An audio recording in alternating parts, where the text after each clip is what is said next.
O trânsito foi tranquilo no primeiro dia útil com as mudanças no trânsito na entrada da cidade. Segunda-feira de muito movimento na entrada da cidade. Os motoristas ainda se acostumando com as mudanças no trânsito. Agora, quem vem de São Paulo ou Cubatão sentido São Vicente, entra na Nossa Senhora de Fátima, faz o contorno pelo quarteirão do supermercado e já sai lá na frente. Quem vem de São Vicente ou Zona Noroeste, sentido São Paulo ou Cubatão, é obrigado a fazer o desvio pela Boris Kaufmann. Para os carros e motos que seguem sentido Centro de Santos, a melhor opção é fazer o desvio pela Rua Itanhaém. Caminhões e ônibus devem seguir pela Nossa Senhora de Fátima. Uma das mudanças a que o motorista deve ficar bem atento está aqui nesse ponto. Vem comigo, vou te mostrar, olha só. No encontro da Avenida Nossa Senhora de Fátima, aqui com a Anchieta, está interditado. Isso quer dizer que quem vinha de São Vicente pela Nossa Senhora de Fátima, antigamente passava por aqui, fazia esse movimento para subir o viaduto e sentido São Paulo, não faz mais. Quem acabar chegando nesse ponto vai ter que fazer o seguinte caminho: seguir por aqui pela Nossa Senhora de Fátima, aí lá na frente pega a Martins Fontes, aí lá no Sabuó vai fazer o contorno, voltar e então pegar sentido São Paulo, subir ali o viaduto sentido São Paulo, como eu já disse. Quem acabar fazendo esse caminho, essa é a rota. Agora, o certo mesmo é usar o desvio que está lá atrás na Nossa Senhora de Fátima, como a gente já mostrou. O trânsito vai permanecer assim durante o período em que as obras do viaduto estiverem acontecendo. Segundo a Prefeitura, a previsão é que os trabalhos durem 18 meses. O presidente da CET afirma que, além da sinalização, agentes vão permanecer no local para orientação e para ajudar na fluência do tráfego nos horários de pico. Ele acredita que os motoristas devem se adaptar rapidamente. Nossa avaliação é que foi um dia bem tranquilo, tranquilo até acima do esperado para a gente. Os desvios já estão funcionando, como a gente disse, aí desde sábado. E nós estamos aí com um efetivo aí de aproximadamente 20 operadores. E vamos continuar com esse efetivo distribuído aí nos pontos críticos dos desvios, onde a gente fez as alterações mais significativas aí, por tempo indeterminado, até que a gente perceba que o usuário, o motorista, já se adaptou a essa nova forma de se movimentar aqui pelo local. Presidente, adaptação e paciência são as palavras-chave, né? Porque essa obra vai durar aí 1 ano e meio, o motorista vai ter que se acostumar, é uma nova realidade. Sem dúvida, a gente vamos passar por um períodozinho aí de sacrifício para poder ter a condição ideal, que é com o viaduto pronto e a ausência desse cruzamento semaforizado aqui, né? No futuro a gente vai ter esse encontro aqui, que é um encontro de 3 vias muito importantes do município, totalmente sem semáforo. Um apartamento localizado no 9º andar de um edifício na Vila Matias, em Santos, pegou fogo hoje pela manhã. O Corpo de Bombeiros foi chamado e controlou as chamas rapidamente. Não houve feridos. Acredita-se que um curto-circuito tenha provocado o incêndio, já que o imóvel estava vazio. Por causa das fortes chamas, os moradores do edifício tiveram que deixar o local até que a situação fosse normalizada. O morador reclama de constantes acidentes em um movimentado cruzamento no Gonzaga, em Santos, e diz que há 6 meses cobra providências por parte da CET, mas, segundo ele, o perigo continua. O William tem um estúdio quase na esquina da Rua Goiás, no cruzamento com a Tocantins. Como ele fica o dia inteiro no trabalho, está sempre por ali, o fotógrafo é testemunha de vários acidentes no local. Ele já cansou de ver batidas. Praticamente toda semana, né? E o pior é que assim, isso podia ser evitado muito facilmente. É um cruzamento perigoso, a sinalização é precária e com uma simples resolução de tomada de decisão da prefeitura, isso já poderia ter sido resolvido. Pessoas que podem morrer e pessoas que se acidentam. O cruzamento fica em uma área de muito movimento, com bares e uma padaria bem na esquina. Tem faixa de pedestre e tem placa de pare. Mas, segundo o William, a sinalização poderia ser melhor. E quem sabe até algum equipamento que fizesse o motorista reduzir a velocidade. com simples tartarugas colocadas no chão já resolveriam um problema. O fotógrafo está na bronca, não só pela situação, mas também pelo descaso. Ele já entrou em contato com a CET pedindo providências, mas foi mal atendido. Olha, depois de muitos acidentes, eu falei, não, eu preciso tomar uma providência. Eu já moro aqui há algum tempo e eu estou vendo que os acidentes acontecem frequentemente e eu preciso fazer alguma coisa. Você liga para a prefeitura, eles não aceitam a tua reclamação por telefone. Você é obrigado a entrar no site, que é muito confuso. E aí, depois de perder praticamente umas 4 horas em 2 dias diferentes, eu consegui acessar o link onde eu podia fazer a reclamação. Fiz a reclamação. Depois de 6 meses eu obtive a resposta. 6 meses. De uma mensagem praticamente eletrônica, da qual ele dizia que existia um projeto para melhorias no local. Isso é inadmissível. Mais nada. Inadmissível. Mais nada. Uma resposta dessa com 6 meses que você podia evitar acidentes fatais e não fatais, quer dizer, ninguém nem leu o meu e-mail.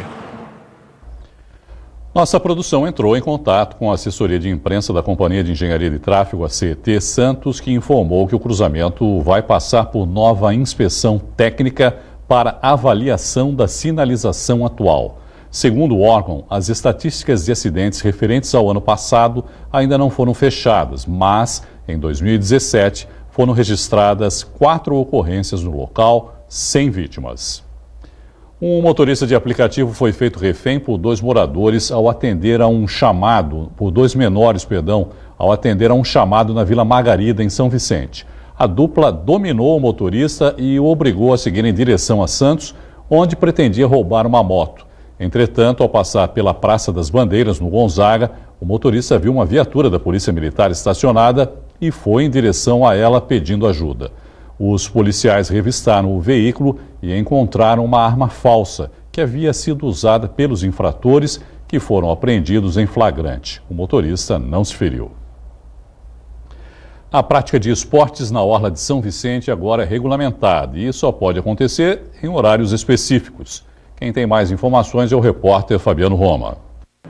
Estamos aqui na praia do Itararé, bem em frente à Pedra da Feiticeira, um lugar muito conhecido. Para lembrar que a praia do Itararé é um lugar também muito procurado, um dos favoritos pelos turistas e pelo pessoal que gosta de praticar esportes, bater aquela bolinha. E a gente vai falar para esse pessoal hoje. Quem gosta de esportes, fique atento, porque tem hora e local certo para bater aquela bolinha aqui na praia. Quem vai explicar para a gente é o secretário Gilson Nunes, secretário de esportes aqui de São Vicente. Secretário, da Pedra da Feiticeira para lá, o que pode acontecer? Quais são os horários? A ideia, na verdade, é sempre preservar o respeito aos banhistas e aos turistas, né? Então, da Pedra da Feiticeira, sentido centro de São Vicente, é permitido apenas antes das 9 horas da manhã ou após as 17 horas, nesse trecho. O trecho da Pedra da Feiticeira até a divisa com Santos, aí está liberado, está totalmente o dia e o horário, totalmente liberado para a prática do futebol, de qualquer tipo de esporte. Nós temos também a questão do Ilha Porchá. No Ilha Porchá, no Canto do Ilha, né? Chamado Canto do Ilha. Lá também é permitido em qualquer dia e qualquer horário. E no Gonzaguinha. No Gonzaguinha a prática também é permitida em qualquer dia, em qualquer horário, porém, somente o futevôlei. Tá certo. Então é bom a gente deixar bem explicadinho que nesse trecho então que a gente está, da Pedra da Feiticeira até ali o Canto do Ilha, das 9 às 5 da tarde não pode bater bola, não pode jogar um frescobol, para garantir a segurança do banhista, é isso? Essa é uma limitação de dia e de horário, justamente para preservar isso, né? A segurança, crianças, pessoas de idade, os banhistas, para não sofrerem com boladas, com raquetadas, né? Então o respeito é que vai se preservando aí. Lembrando que essa restrição é garantida por lei, né? E a fiscalização da Guarda Municipal está aí para garantir isso, né? Sim, foi uma lei, né? Ela já existe há algum tempo, sofreu uma mudança recentemente, né? O vereador apresentou uma emenda e o prefeito naturalmente assinou essa lei, autorizou essa lei e ela hoje vigora desta forma. Ela vigora limitando esses dias e horários e também essa fiscalização por parte da Guarda Civil Municipal. Muito obrigado então, secretário, pela sua participação aqui com a gente. Uma boa temporada de verão para o senhor. Fabiano Roma, para Santa Cecília TV. A ministra da Mulher, Família e Direitos Humanos, Damares Alves, estreou ontem seu canal no Twitter. Esse é um dos assuntos do Brasil em um Minuto. A exemplo do presidente Jair Bolsonaro, a ministra Damares Alves decidiu criar um canal de comunicação direta com os seguidores. Na descrição do perfil, Damares informa que é mãe, pastora evangélica, educadora e advogada. Nas primeiras postagens, a ministra deixou um recado para agressores sexuais infantis. Poucas horas depois da criação do canal, Damares já contava com 16 mil seguidores. Multi-exercício de restituição do imposto de renda, que contempla restituições residuais referentes aos exercícios de 2008 a 2018. O crédito bancário para 257 mil contribuintes acontece no próximo dia 15, totalizando mais de 667 milhões. Para saber se teve a declaração liberada, o contribuinte deve acessar a página da Receita na internet, receita.fazenda.gov.br, ou ligar para o Receitafone 146. O Campeonato Paulista começa no próximo sábado e abre a temporada para os grandes clubes do estado. Para falar mais sobre futebol, eu converso agora com o jornalista Ted Sartori. Ted, boa noite, obrigado, por participar aqui com a gente. Seja bem-vindo. Obrigado, Irineu, obrigado. A Portuguesa estreia domingo na Série A2, é isso, Ted? Isso, contra o Nacional, né, da capital, 10 horas da manhã. Estreia na A2, né, volta depois de muitos anos, né, essa ascensão meteórica que a Portuguesa vem vivendo, né. E isso cria uma grande expectativa, né, Ted? Cria, não tenha dúvida, Irineu, porque a Portuguesa vem fazendo boas campanhas nos últimos anos, se passou muitos anos na última divisão, sempre com decepções e tal, nos últimos anos, contrariou tudo isso, subiu da última para a 3, da A3 agora passou um ano, depois subiu para a A2, quer dizer, é uma responsabilidade que se cria. E o pensamento do Sérgio Guedes, o pensamento dos jogadores, certamente é A1, não tem jeito, porque além dessa, justamente por causa disso, por causa dessa responsabilidade que se criou. Tem estrutura, no caso de subir para A1, por exemplo, que também não adianta, às vezes é melhor não subir, às vezes é melhor se estruturar melhor, não é? E depois tentar dar voos mais altos, não é? Exatamente, tem isso também, porque é uma diferença, né? A Portuguesa, ela tem, se não o último, um dos últimos orçamentos da Série A2, porque como ela subiu agora, então ela tem cotas menores, e há times com mais investimentos. Por exemplo, o Água Santa, que é de Diadema, ele tem um investimento, ele tem, somando tudo, tem 1 milhão. A Portuguesa tem menos de 500 mil. Quer dizer, menos de 500? 480, tem descontos e tal. Quer dizer, isso com federação você chega a uns 300 e pouco. Quer dizer, a estrutura, o Sérgio Guedes, ele faz autênticos milagres, porque ele traz muitos jogadores para jogar por causa dele. Ele conversa, ele tem o time na mão, como a gente costuma dizer. Exatamente. Né, a credibilidade dele traz os jogadores que a Portuguesa consegue trazer, porque os salários são muito diferentes de clubes da própria divisão. Você já citou aí o primeiro confronto contra o Nacional, que já é uma pedreira logo de cara, não é? O Nacional é um bom time. É um time tradicional, né? Um time tradicional, embora até os times tradicionais... Você fez um amistoso com o Corinthians, foi isso? Isso, exatamente. O Corinthians foi no meio da semana, né? O Corinthians agora que jogou com o Santos, enfrentou o Nacional. É um time tradicional, mas todos os times tradicionais, até no estado, enfrentam dificuldades. Há times que já participaram de primeira divisão, que hoje estão na divisão que a Portuguesa estava há dois anos. Mas eu acho que o grande fator que a Portuguesa tem, sempre tem nessas divisões, é jogar em casa. Eu acho que é o tipo do jogo que a Portuguesa tem que fazer valer o seu mando. A torcida certamente deve comparecer em massa. Deve ser a média de público até deve aumentar, porque a divisão é outra, acho que o interesse aumenta. Então, acredito que são outras equipes, né, também, equipes que, como você já citou também, já estiveram na principal série do campeonato e que vão vir jogar aí agora com a Portuguesa também. Exatamente, né? Isso atrai o torcedor, isso que a Portuguesa tem uma média de público ali que geralmente é 700, 800, 900, às vezes chega a 1.000 e pouco. Na A3 teve jogos mais decisivos, chegou a públicos de 5 mil, 4 mil. Eu acho que essa média deve aumentar, tipo, se a média é 900 a 1.000, deve chegar a 1.500, 2.000. Que já está bom, né? Que já está bom, mas acho que 1.500 deve aumentar essa média. 1.500 já é uma média legal, né? Para mudar um pouquinho, vamos para o Santos, que também fez uma partida amistosa com o Corinthians, 1-1. O que dá para esperar aí do Santos Futebol Clube? Eu acho que o preocupante foi a entrevista do Sampaoli depois do jogo, não é? Mas fala da partida e depois a gente fala disso. Primeiro falando da partida, né? Eu gostei muito do Santos, principalmente no primeiro tempo, porque o primeiro tempo teve cara de jogo mesmo, porque no segundo tempo teve aquela série de substituições de um lado e de outro. Porque também o jogo estava 1-1, aí ninguém quer perder mais, né? No segundo tempo... Mas até no geral, o Santos teve 70% de posse de bola, com muita consciência. Se deu muito bem na partida. Acho que o torcedor do Santos mais cético, até o torcedor do Santos mais otimista, esperava uma derrota, até porque, levando em conta como o Santos terminou o ano, E começando justamente contra o Corinthians, quer dizer, Corinthians também com alguns reforços, se renovando. Mas a grande atração era o Carille, né? Era o Carille. Técnico, o Carille e o São Paulo do lado do Santos, por que não, né? Eu acho que os dois lados ali tinham atrações nos bancos. O São Paulo, inclusive, super inquieto, ele não parava ali no... Que é o estilo dele. É o estilo dele. Ele mesmo falou na coletiva, inclusive, que é o estilo dele. Ele vai ter dificuldade no campeonato, porque ele, no amistoso, ele praticamente estava cobrando lateral. Imagina no campeonato, o árbitro vai ter que ficar ali em cima dele. Agora, o que eu falei em respeito da entrevista, eu vi um pedaço da entrevista dele depois do jogo, Sim. Ele principalmente falando do goleiro. Sim. Né? Eu acho que se existe uma unanimidade hoje no Santos Futebol Clube, é o Vanderlei. Não tem a dúvida. Né? É uma unanimidade, né? Eu acho, o Vanderlei por tudo que ele já fez pelo Rio. Aí ele falando que na cabeça dele ele quer um outro goleiro, ele precisa de um goleiro que joga com os pés. Eu entendo esse posicionamento dele, mas...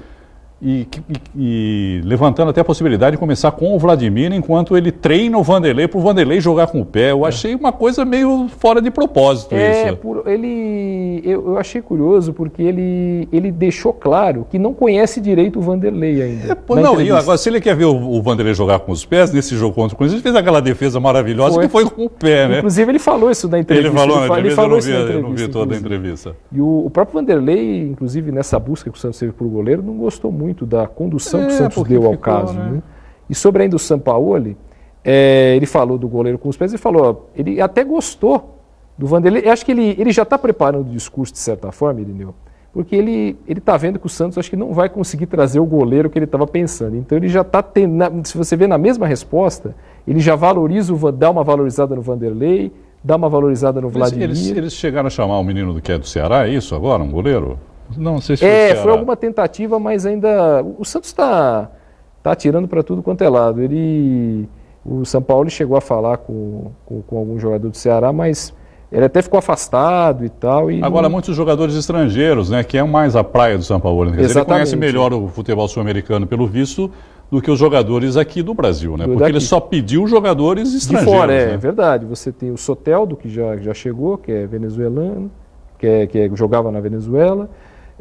Você tem o Pablo Pérez, que é uma tentativa que está no Boca Juniors, quer dizer, ele conhece bastante do futebol sul-americano, né, fora o Brasil, não que ele não conheça o brasileiro, mas ele conhece mais do futebol fora do Brasil do que o futebol brasileiro. Só para completar do São Paulo, o que eu gostei muito da entrevista do Sampaoli, sendo bem honesto, é que ele responde o que se pergunta para ele.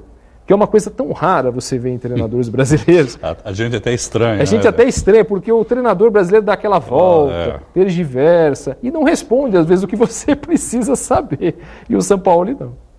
Bom, o Santos estreia no sábado, né? Isso, contra a Ferroviária. Aqui na Vila, né, esse jogo? Isso. É na Vila. Bom, falar um pouquinho dos outros times também. Palmeiras larga na frente já, mais uma vez... Olha, de certa forma, eu acho que o Palmeiras ele também começa na frente novamente, né? Porque é o campeão brasileiro, tem um elenco mais forte, tem recursos, eu acho que se tivesse que fazer um ranking, né, de forças, né, eu colocaria o Palmeiras ali em primeiro, o Corinthians em segundo, e Santos e São Paulo ali brigando por essa terceira vaga. Quem seria terceiro e quem seria quarto. E vai disputar o campeonato, pelo jeito, com tudo, né? Ao contrário do que se especulou, né? O Paulistinha, como foi falado em outras oportunidades. Agora o Filipão já chegou e já falou, não, é mais um campeonato que nós vamos disputar e vamos tentar ganhar. Acho que é bem a cara do Filipão isso, né? O jeitão do Filipão. Não dá para desprezar isso, mas acho que o Palmeiras vem com força total, sim. Bom, para encerrar, falar um pouquinho do São Paulo, que disputou agora a Florida Cup. Ao lado do Flamengo, duas derrotas, né? O Flamengo saiu campeão, o São Paulo 2 derrotas. Apesar disso, o que dá para a gente avaliar aí do São Paulo? A Florida Cup é aquele tipo de torneio que se você ganha, não vale nada. Se você perde, é um desastre. Então, o São Paulo não tinha muito o que fazer.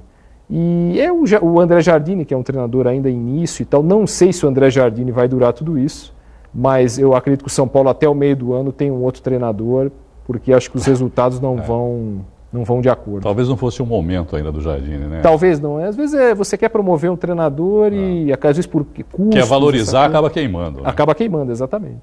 Ted, obrigado, viu, pela sua participação aqui no Caderno Regional. Uma boa noite para você. Boa noite, Irineu, eu que agradeço o convite. O terrorista italiano Cesare Battisti chegou hoje pela manhã à Itália, 38 anos após fugir do país. Esse é um dos assuntos do Giro pelo Mundo. Battisti, de 66 anos, foi preso em Santa Cruz de la Sierra, na Bolívia, mais de um mês após fugir do Brasil ao ter sua extradição decretada pelo presidente Michel Temer. Ele vai agora cumprir a pena de prisão perpétua para a qual foi condenado pela morte de 4 pessoas em ataques terroristas nos anos 70. Ele fugiu do país em 1981, passou pela França e estava desde 2004 no Brasil, onde conseguiu status de refugiado político concedido pelo ex-presidente Lula. O presidente americano Donald Trump enfrenta oposição mesmo entre os membros de seu próprio partido, o republicano, para construir um muro na fronteira dos Estados Unidos com o México. 2 importantes congressistas, o deputado Steve Scalise e o senador Ron Johnson, declararam nesse fim de semana que a opção de declarar emergência nacional para conseguir destinar 5 bilhões de dólares à construção do muro é equivocada e não deveria ser adotada. Segundo eles, caso Donald Trump opte de fato por essa opção, o caso vai parar nos tribunais e o muro não vai ser construído.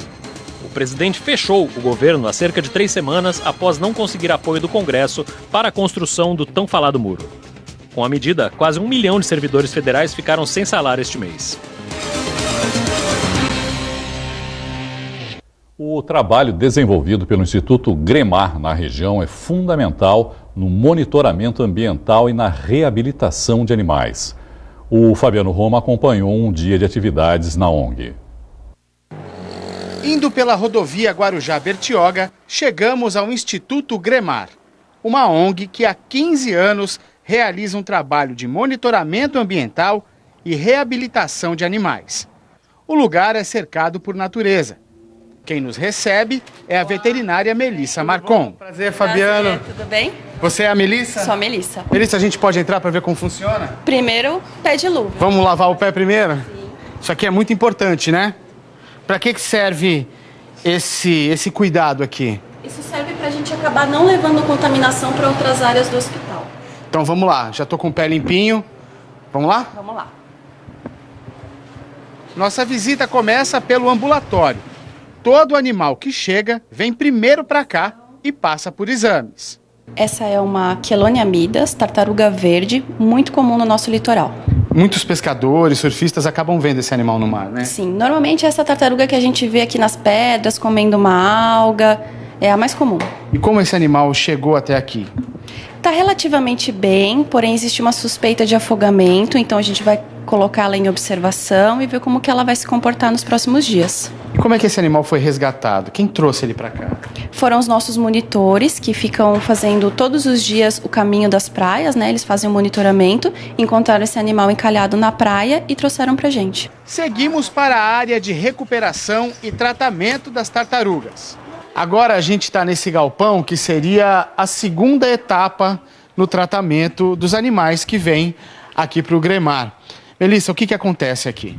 Depois que eles foram atendidos no ambulatório, estabilizados, ele vem aqui para a fase 2, que seria o momento em que a gente coloca eles na água, nos tanques, começa a alimentar, vê como é que está o comportamento, enfim. Aqui é uma fase meio que de análise, então? Também.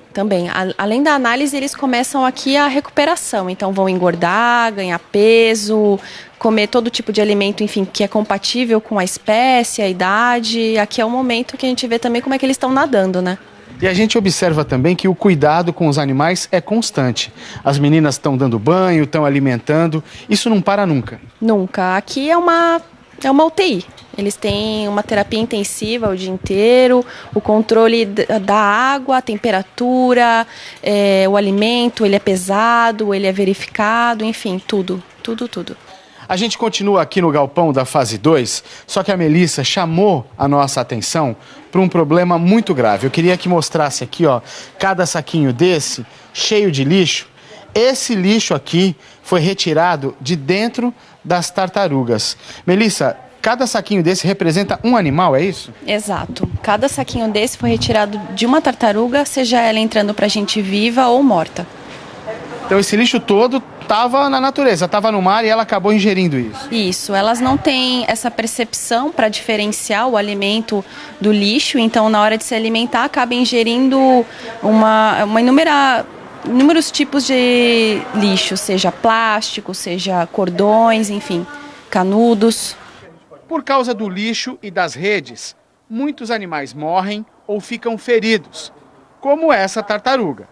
A gente saiu ali do galpão da fase 2 e a doutora fez questão de nos trazer a essa outra área de tanques, que na verdade é uma extensão ali da onde a gente estava. Ela quis mostrar pra gente essa tartaruga. Olha o tamanho desse animal.